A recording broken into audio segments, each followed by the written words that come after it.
हरिओम. भगवद्गीता बोध. योगदास श्री जयगणेश जोशी यांनी केलेले निरूपण. अध्याय पहिला. अर्जुन विषाद योग. ओम श्री परमात्मने नमः. अथ प्रथमोऽध्यायः. जय योगेश्वर. परम आत्म्याला नमस्कार. अध्याय पहिला. श्लोक क्रमांक 12.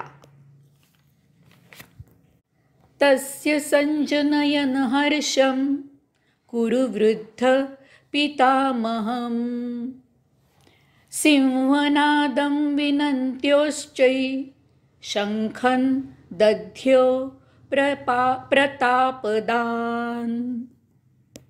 दुर्योधनाला संतोष व्हावा यास्तव कुरुवंशातील महाप्रतापी वृद्ध पितामह भीष्माचार्य यांनी सिंहनाद केला आणि जोराने शंख वाजवला.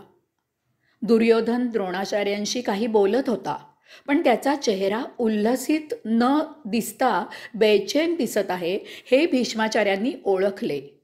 द्रोणाचार्य दुर्योधनाचे गुरु होते, तर भीष्माचार्य दुर्योधनाचे चुलत आजोबा होते. त्यांचं रक्ताचं नातं होतं, त्यात जिव्हाळा होता. त्यामुळे आपल्या नातवाला खुश करण्यासाठी त्याला थोडा दिलासा मिळावा म्हणून भीष्माचार्यांनी सिंहनाद केला आणि आपला शंख वाजवला. पुढचा श्लोक. श्लोक क्रमांक 13. तदसंखाश्च भैर्यश्च पणवानक गोमुखाः सहसैवाभ्यहन्यन्त सशब्दस्तुमुलोऽभवत्.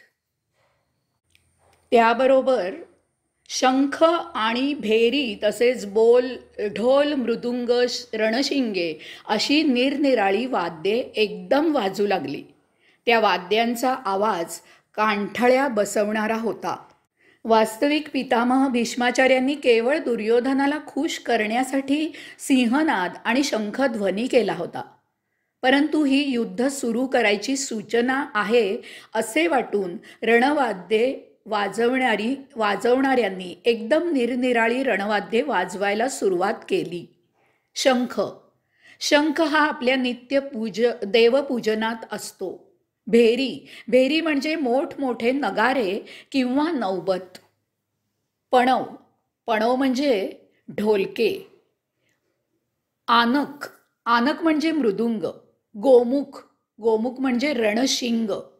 हे नागमोडी आकाराचे असून त्याचे तोंड गायीसारखे असते. तुतारीलाही रणशिंग म्हणतात. अशी ही वाद्ये एकदम वाजू लागल्यामुळे त्यांचा आवाज फारच मोठा झाला. धृतराष्ट्राने प्रश्न विचारला आहे की माझ्या आणि पांडूंच्या पुत्रांनी काय केले.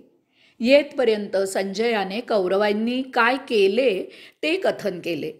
आता तो पांडवांनी काय केले ते सांगायला सुरुवात करत आहे. हरिओम.